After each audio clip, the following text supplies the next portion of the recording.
Avvocato, senatore e sindaco di Nuoro dal 1957 al 1960, Pietro Mastino fu una figura intellettuale di spicco nel panorama non solo nuorese, ma regionale e nazionale.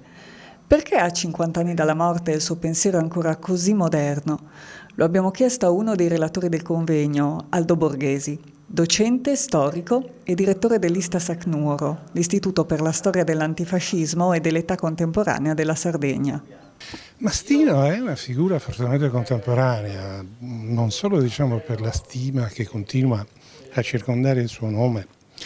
la fama di avvocato, di principe del foro,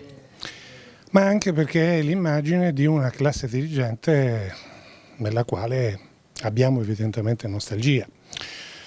Un uomo colto, un uomo disinteressato, un uomo che esercita nella politica una sorta di prosecuzione del suo lavoro di avvocato, di mediazione fra le istituzioni e i cittadini. Notevole modernità anche la sua visione del sardismo, la sua visione dei problemi della Sardegna, che è fortemente ancorata al pensiero democratico risorgimentale, Mazzini, Cattaneo, e che rifiuta, ogni forma di isolazionismo e che tutto sommato